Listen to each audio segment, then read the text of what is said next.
Well, welcome to our first actual lecture, and it's on the topic of sexuality education.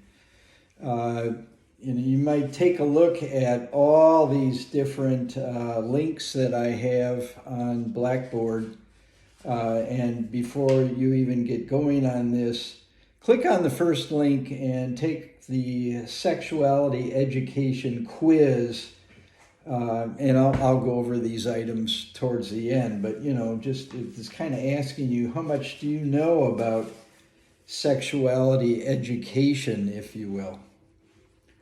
And then there's some pages on personal reflections on your sexuality education. Of course, in the classroom, I like to just ask these questions. And consequently, after this link, personal reflections on your sex ed, I have a discussion board that I would love for you to add your 2 cents worth to.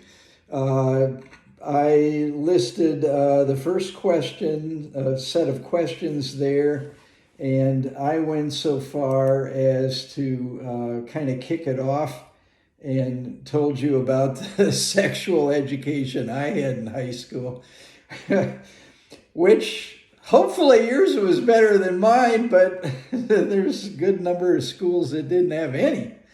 So, you can take a look at what I had to say there. And, the questions in that are, what was your, it's things from this handout that I have here. For example, describe the earliest sex education in school that you can remember. What was yours like? Who taught your sex ed class? Do you think they were qualified? Why or why not? Did they teach the girls and the boys together or separately? Did you, if it was separately, did you learn what they taught the other group? Do you feel like your sex ed program was effective? Why or why not? And things like that. So many sex education programs, and I'm gathering this information as much as anything from students that I had in class. And, basically it was a part of a unit that was taught maybe as a part of a health class or a physical education class. It was often taught by a coach, a phys ed teacher or somebody like that. Mainly only lasted a couple of weeks, if anything. And then, there's some students that said that that their schools actually brought in sex educators from the outside who were better prepared to teach something like this. I'm teaching this course because I wanted to. I chose this course to teach.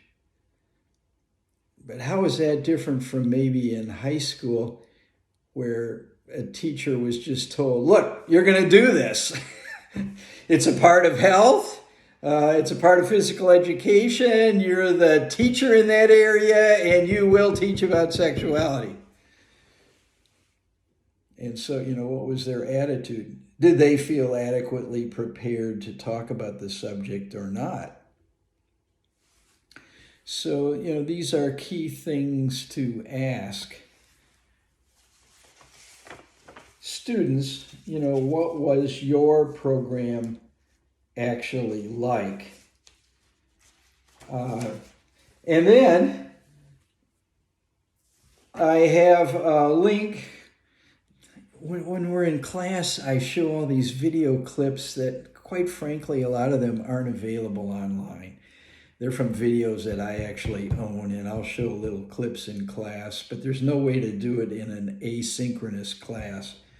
I've tried building them into my own video lecture and got censored by YouTube and say, oh, that's a copyright infringement. So, I can't do that.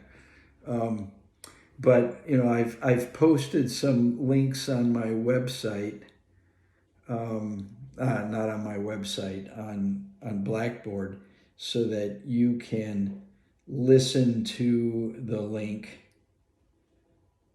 from the movie. And in some cases, there will be video clips that I can show, but you can at least hear a sound bite of it, and you will get the gist of what's going on. And the first little clip I wanted you to listen to is from the movie Kinsey. How many of you know who Alfred Kinsey was? And he was actually a biology professor at Indiana University. And he specialized in studying gall wasps. You know what a gall wasp is? It's like a certain kind of wasp that doesn't actually fly. I'm not sure they even sting. But anyway, Kinsey became one of the world's leading authorities on gall wasps. He published a book about this thick on gall wasps. How exciting, huh? When he was growing up, he grew up in a house where his father was a preacher. And, the whole topic of sexuality certainly wasn't discussed openly. His dad wanted him to become an engineer and was very disappointed when he pursued a major in biology.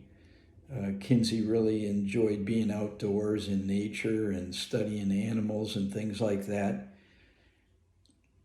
And, eventually earned a PhD in biology. And then he became a professor at Indiana University of biology. He met a woman there who was a little bit younger. She was a student. And they ended up marrying.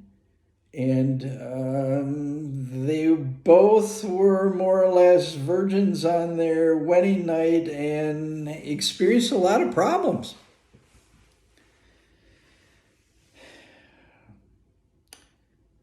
Intercourse was painful, and they didn't know if something was wrong, or they were totally in the dark about what was going on. They went to see the wife's gynecologist, who basically assured them everything was fine. But at the same time, they both felt like knowledge about sexuality in our generation is severely lacking. And this eventually motivated Kinsey to develop a course, and it was originally called the marriage course. In order to get in the class, you had to be married or engaged. And if you watch the whole movie, which is all about Kinsey's life, you'll find that some students snuck in the class by pretending to be engaged to each other just because they wanted to get in there. And initially he handed out, and it was about sexuality. The class was about sexuality because he felt like too many people were naive about sexuality. So he handed out questionnaires to have students fill out, but it felt like, for some of them, I think it felt more like they were taking a test or something, and they weren't sure maybe that they could trust what he thought. And so he eventually decided to do sex history interviews. Well, the scene I want you to listen to is, this is after he started doing these interviews, and he and his family are sitting around a dinner table in one evening in the summer. They're eating outside. And they just start talking about Sexuality. He talks about how marvelous this new research is he's doing with his wife. He's got a son and two daughters, and the kids are in high school, or I don't know, the youngest daughter might be right towards the end of middle school or something.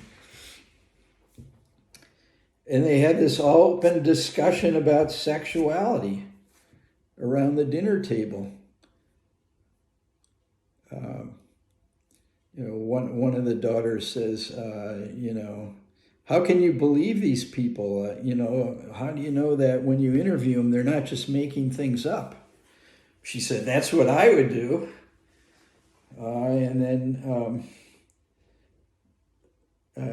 he talks a little bit about that and what he does to try and filter out that sort of thing.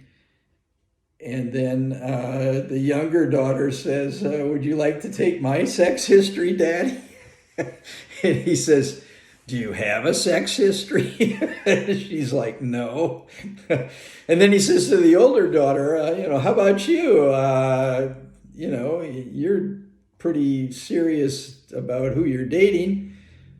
And she's like, well, we've done some petting, but we thought we'd save intercourse till later. And he's like, that's probably a good idea, And then the younger girl says to the mother, does it hurt? And, the mom's like, does what hurt? And she's like, breaking the hymen. And the mom's like, oh, it's not too bad.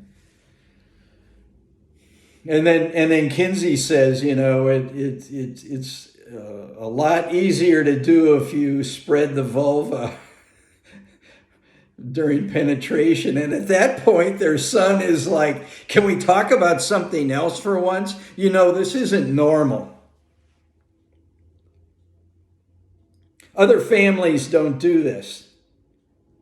And, then Kinsey says to his son, when did you become such a prig? And then the guy gets angry and gets up from the table and he says, my friends aren't even allowed to come over here because you're such a menace. You have such a bad reputation in the community. And he storms off, and then Kinsey says to his wife, I don't know where he came from. Who raised him? Well, I often like to ask my students, so what was dinner like at your house? Did you openly discuss sexuality with your parents at the dinner table? Well, some interesting things have changed over the years. When I first started teaching this course about 16 years ago, virtually no students said, no, we never discussed sex at the table. In fact, I couldn't hardly even talk to my parents about sexuality. In more recent semesters, there's been any number of students in every class I've taught that have said, yeah, I can talk to my parents about sex that openly, even around the dinner table. So things are changing gradually, but even today, I think the vast majority of people I talk to, plus, when I say students say they don't have any trouble talking to their parents about sex, these are students taking a course in human sexuality who are psych majors for the most part. The vast majority of the people taking this course are psychology majors, or they're going into some related thing like nursing or sonography or something like that. So, they have an interest in the subject and may have more open attitudes towards sexuality. If we were to do a random survey of students at community college, how many of them would say, oh yeah, sure, I am comfortable openly talking to my parents about sexuality? This handout on personal reflections on your sexuality education. Some of the questions on here are: describe the first time you remember receiving information about sex from your parents. What message do you feel your parents or guardians were trying to convey regarding sex? How did you learn about sex from how your parents or guardians talked about it? The way they reacted when you asked about it, or how they acted around each other. In other words, what did you learn by watching as opposed to listening to them? Could you talk to your parents about sexuality? Things are changing, but how many of you couldn't?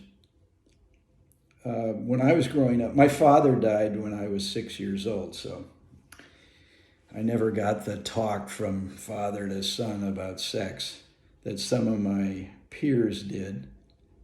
I can remember my closest friend in high school telling me, I don't know, he took him out somewhere, his dad did, out to eat or something, and he got the talk, and he said, well, a lot of people make it through high school without having intercourse, but nobody makes it through college. And so he gave him this pep talk on be sure and use condoms and this sort of thing.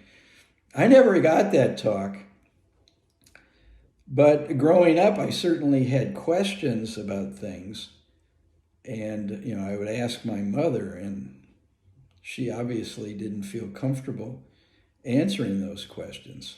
You may have learned in Intro to Psych that during REM sleep, all males get erections and females get vaginal lubrication.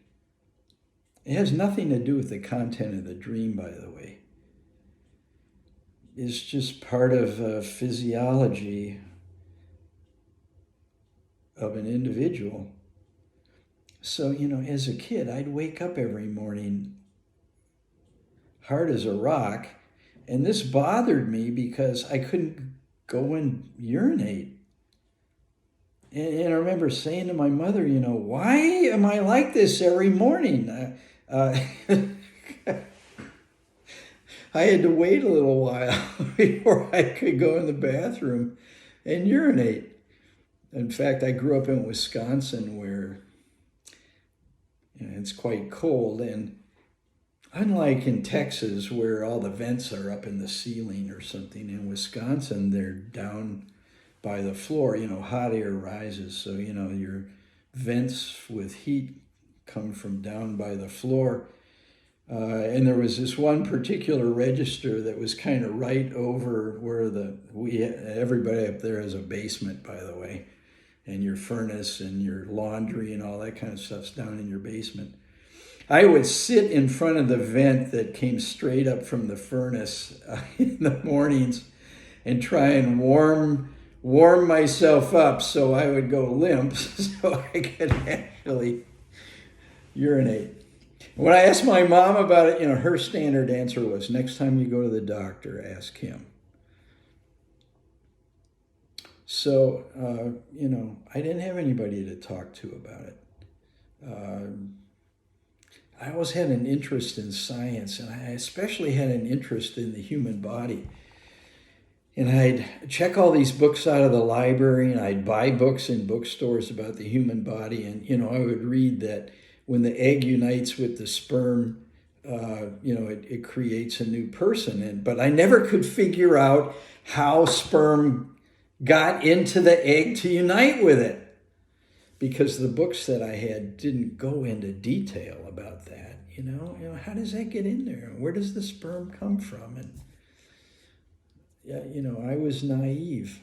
I think sex education is good, starting at lower grade levels and that sort of thing. In fact, something that your textbook points out that's very good, and that is the curriculum for a particular age group should address the questions that age group has, rather than questions that they haven't thought about yet, or that they already know the answers to. There's that delightful example in your textbook of the kid, young kid, who goes up to his mom and says, "Mom, where did I come from?" And his mother's like, "Oh no, oh boy, it's time to give him the talk." And so she goes into this long discussion of how reproduction takes place that she thought was on his level. And when she was finished, the boy looked up real confused and said, "Well, that's weird." He said, "My friend Jimmy said he's from Illinois." So his friend had moved there from another state. And that's what he meant when he said to his mom, "Where did I come from?" So, kids are interested in sexuality, and often their behavior precedes their knowledge. They have questions about things, differences, sex differences, and that sort of thing. And sex education ought to address the questions they have at the age they are.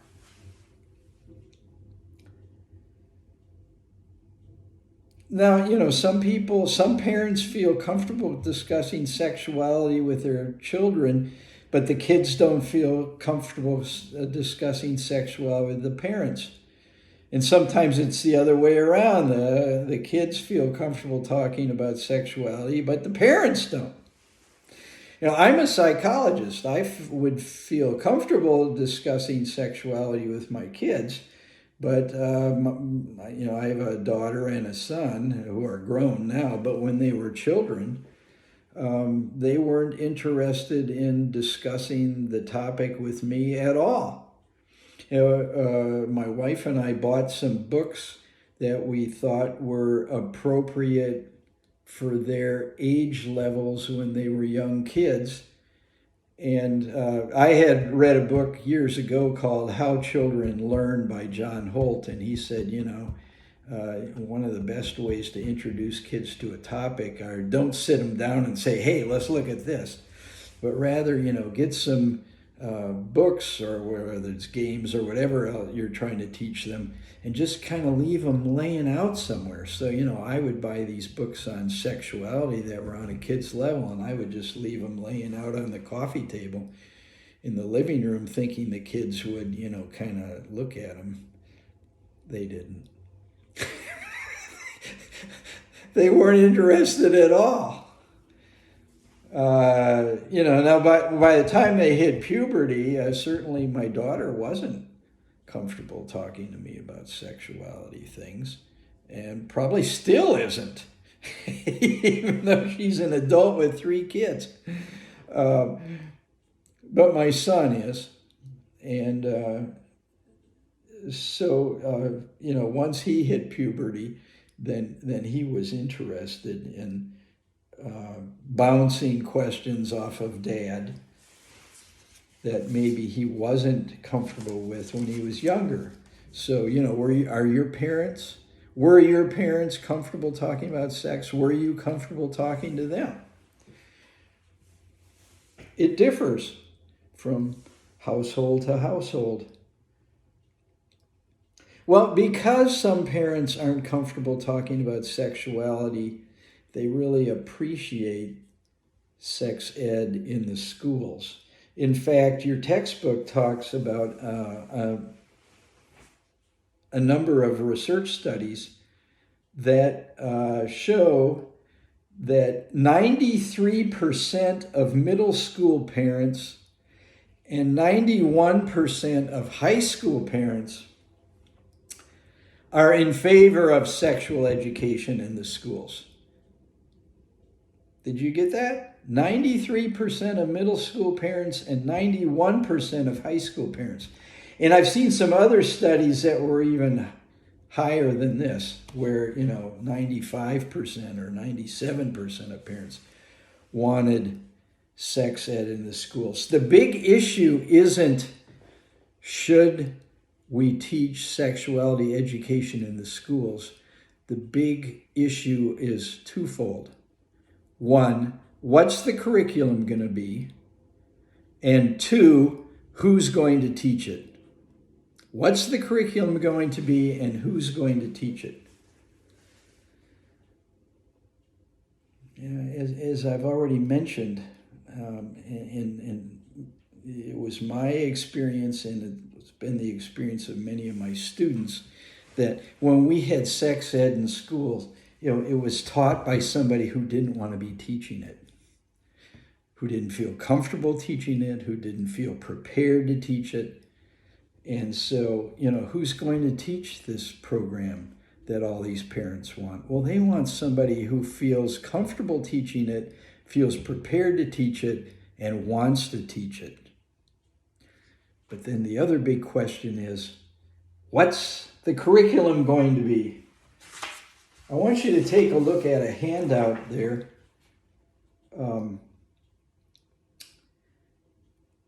If you click on this link, it's called Sex Education in Schools. Here's what your kid is learning. This is from the July 10th, 2019 issue of Parents Magazine, okay? A few highlights here. What is the state of sex ed in the schools? Well, listen to this. Only 24 states and the District of Columbia, that's less than half the states, mandate sex education in public schools. Less than half of the states mandate sex education in the public schools. 9 states have absolutely no provision for sex ed at all. And these states include, are you ready for this? Arizona, Arkansas, Colorado, Florida, Idaho, Louisiana, Massachusetts, Texas, and Virginia. Sex ed isn't mandated in Texas. So if your school had it and you grew up in Texas and went to high school here, you were it was your district's choice. Some states, including Florida and Alabama, have programs which stress abstinence first, which many experts believe is ineffective. In fact, your textbook talks about the most popular abstinence-oriented program is something called Sex Respect. And get this, the Sex Respect curriculum omits a lot of key topics, namely, mostly, they don't discuss anatomy. Can you believe that? A sex ed curriculum that leaves out discussion of anatomy. Unbelievable.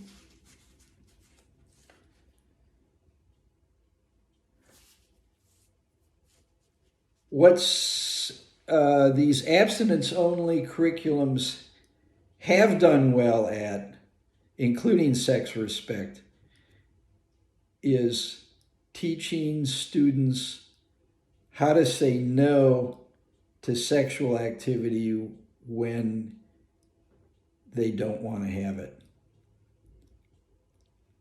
How to turn down peer pressure and opportunities for sexual activity when they don't feel ready for it. They ideally would engage in some classroom role play on how to say no.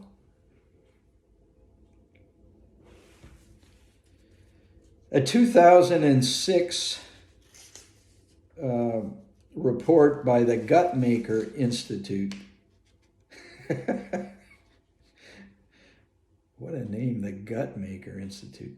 States that the highest rates of teen moms aged 15 to 19 were also those states where abstinence-only programs were encouraged, and where comprehensive sex education, including information on contraception, was not a part of the school curriculum.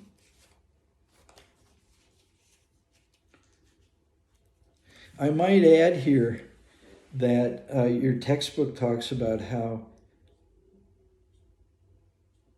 states that really focus on abstinence education, like sex respect curriculum, actually has a number of studies have shown that the school districts that exclusively teach that actually it has resulted in more sexual activity and more teen pregnancy and more sexually transmitted infections than school districts that use a more comprehensive approach to sexuality education. In other words, districts who stress abstinence, the students aren't engaging in less sex.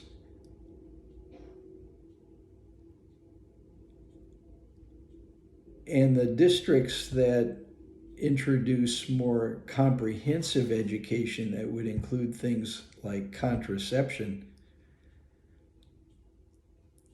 are not producing more sexually active students. You know, this notion that if you teach abstinence, people won't have sex.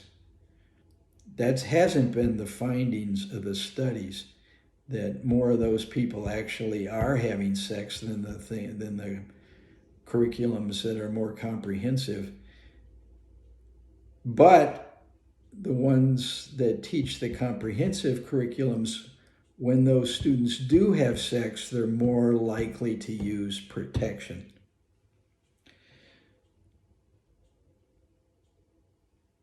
Interesting information, isn't it? In Nevada and North Dakota, school boards receive state funding for abstinence before marriage sex education.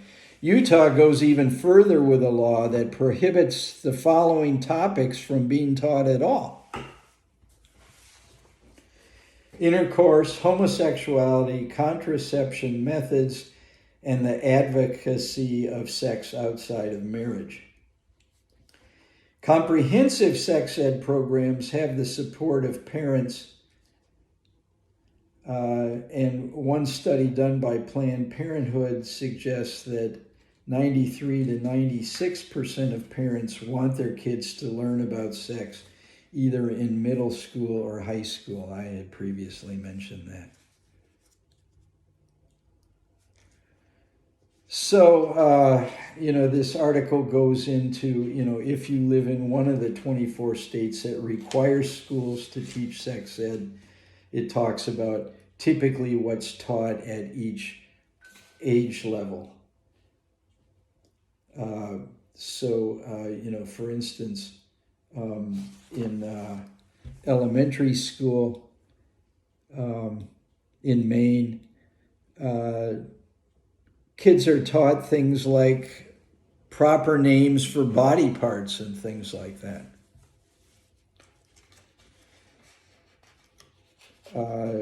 In Montana, by the end of 8th grade, students are expected to have learned about the reproductive system. But even there's no specific teaching guidelines.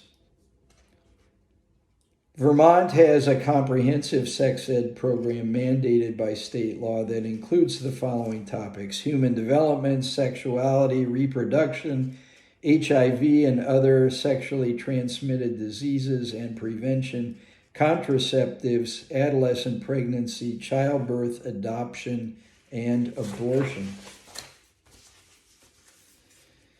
So, how things have changed over the years with sex ed.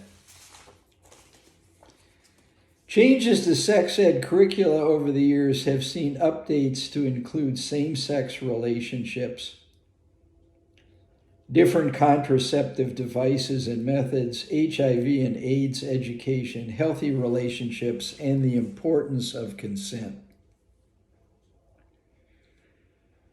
But such a discrepancy in state requirements really means that parents are encouraged to supplement the sex ed programs at home with accurate information starting when kids are young. Children who can talk confidently and correctly about their body and understand sex ed facts and appropriate boundaries are less likely to be targeted by predators, the author of the article says.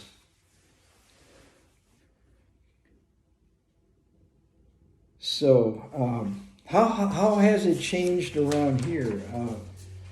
I used to have a handout that I gave out to students every semester talking about sex ed in AISD and surrounding districts, which was extremely restrictive.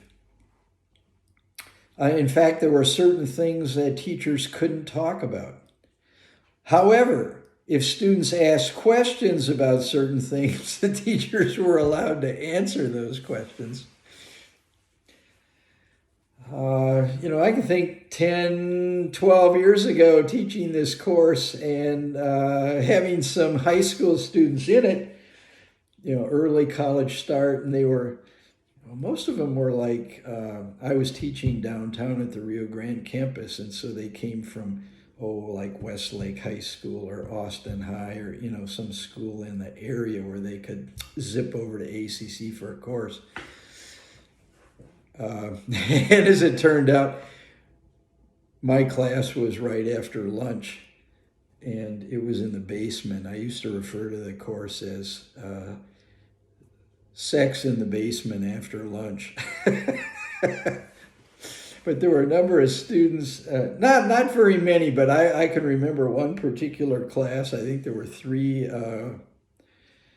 girls who were from Westlake High School in the class, and I remember thinking, gee, if they knew what all we were talking about in here, would I be in serious trouble? After all, they certainly wouldn't be teaching this stuff at school.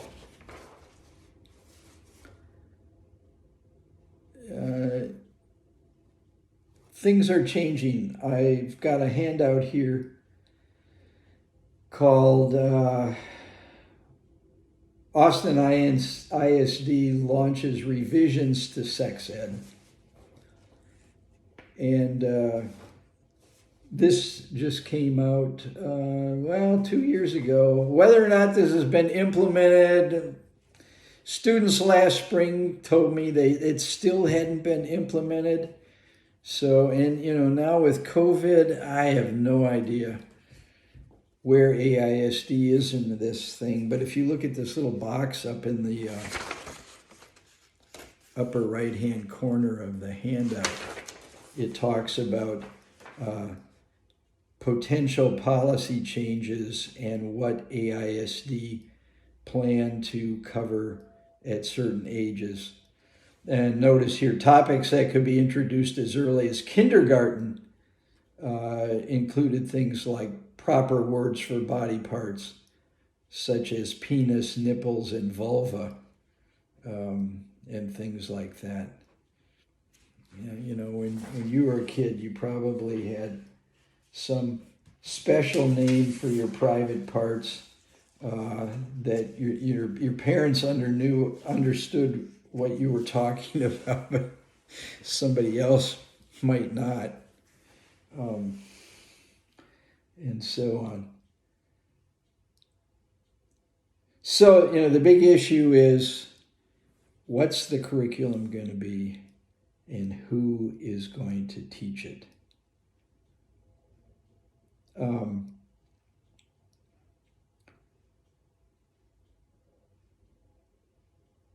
The Sexuality Information and Education Council of the United States has stated that effective sexuality education should include these things.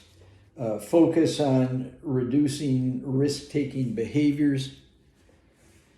It should be based on theories of social learning. It should teach through experiential learning.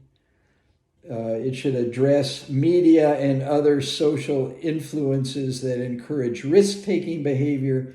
It should reinforce clear and appropriate values, and it should enhance communication skills. So, something that comes up on this whole topic is, if you didn't have adequate sexuality education in school,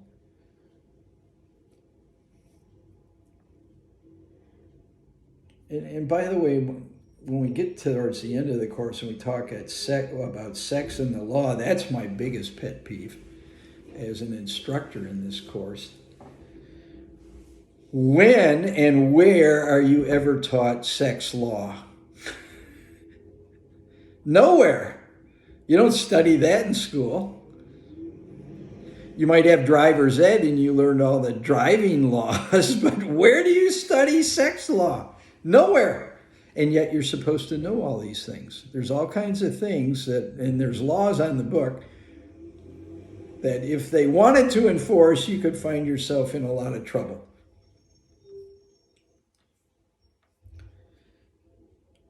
And, stuff like that ought to be taught in a sexuality education course, I think. So if you're not learning the stuff in school, and if your parents don't feel comfortable talking to you about it, or you don't feel comfortable talking to your parents, where did you learn all the stuff you know so far about human sexuality? Well, most studies would suggest that people, even today, that young people get most of their knowledge about sex from movies, and now from the internet, and then from their peers. How much did you learn about sexuality from your peers, and how accurate was the information you learned about sexuality from your peers?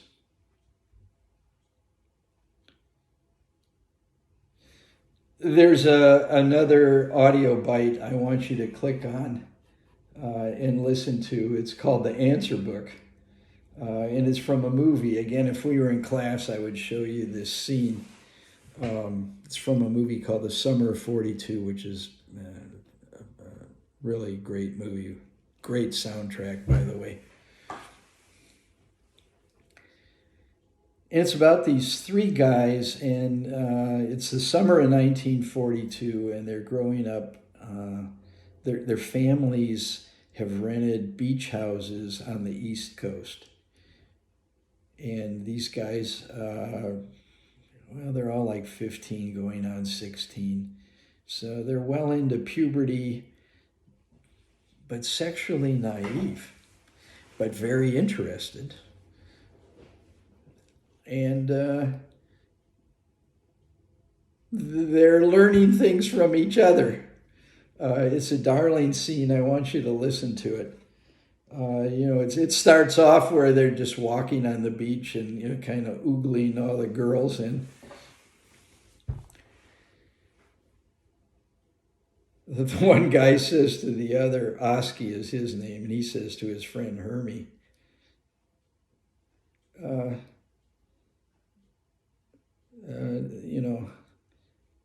I've been having a lot of weird feelings lately and thoughts. He said, I wake up in the middle of the night and I feel weird.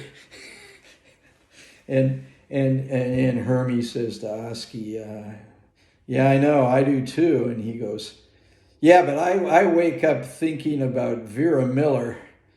And Hermie's like, well, what do you think? And he says, I don't know. He says, I hate Vera Miller. And then he says, do you think I'm in love with her? Because when I wake up, he's probably having a REM episode and waking up hard as a rock. And he's thinking about this girl that he hates, and he says, I hope I'm not in love with her. I hate her. And then their other friend, Benji, says, what are you guys talking about? And they go, oh, nothing you'd understand. And he goes, oh, yeah, screw you. And the other guys say, yeah, you wouldn't know the first thing to do with a girl. And Benji's like, I would so, and he tells him what he's learned, and they go, that's not the way you do it. And he goes, yes, it is. And they're arguing about it. And he says, well, how would you know? You've never done anything. And Benji says, well, I found a book. And the rest of the scene is he found this medical textbook at the cottage. And the three guys are looking through it. And they're reading all this stuff and looking at these pictures. And they're educating themselves about sex. They're like, look at that picture. They're doing it. How do they develop pictures like this? Oh, they must have special cameras. It's a lot easier today, isn't it? Everybody's got digital cameras and all of that. You don't even need a Polaroid. But back in 1942, I don't know how they developed those pictures. They concluded they must develop the pictures themselves. Then they're reading about, something we'll study in this course, sexual scripts, kind of the way people go through working their way up to intercourse, and in this one instance, Oski says, foreplay, it's called foreplay. Everybody takes off their clothes and they do foreplay. And then he does this and she does this, and the next thing you know, they're having sex. But, how about you? I have to admit, back in my day, the vast majority of what I knew about sex growing up, I learned from my peers.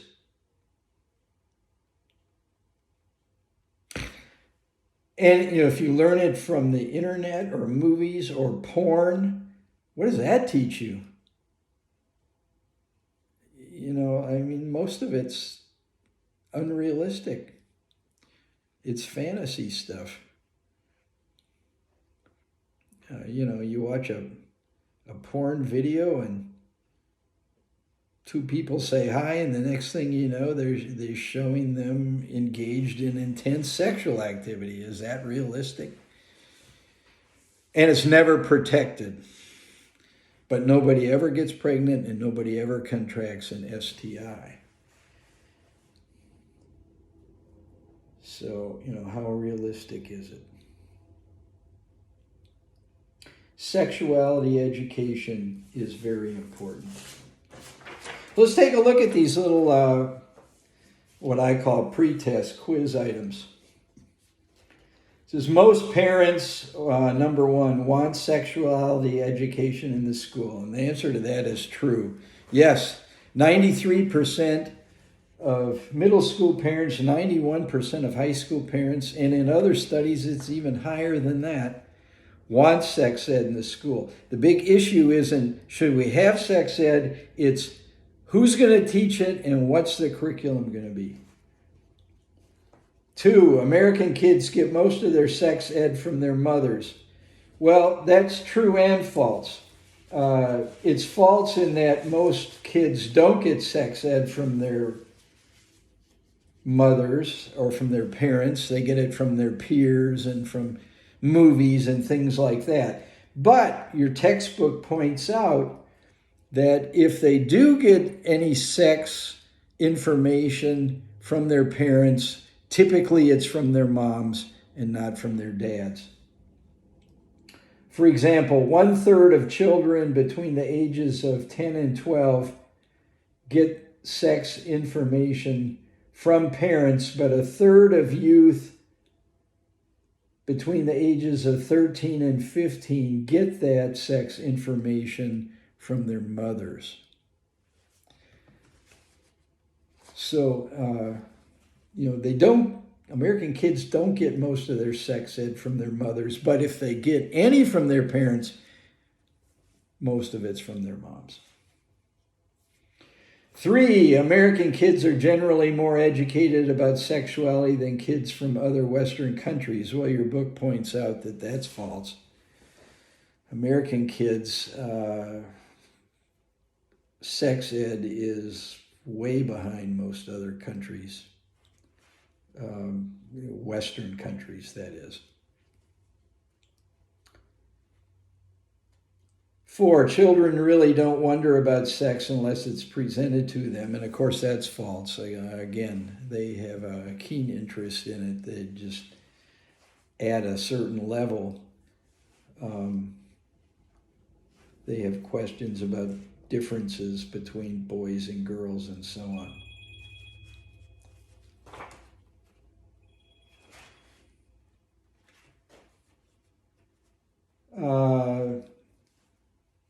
5, most research on abstinence-only sex education suggests that it delays sexual initiation. And the answer to that is false. Kids in abstinence-only sex ed curriculums are not only as likely, maybe even more likely. Yeah, there's something about hiding information from people that makes them want to see it.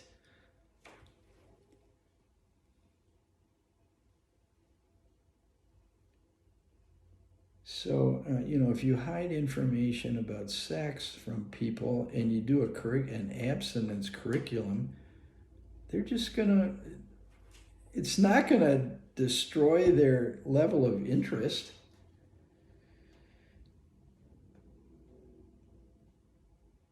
6, government funding supports the most effective sex education programs. And, the answer to that is, as your book points out, no, that's false.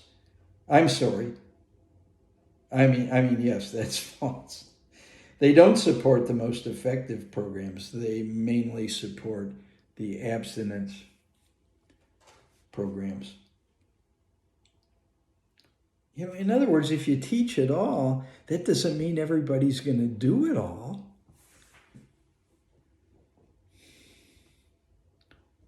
Just because we study certain topics in this course doesn't mean everybody's going to try it out.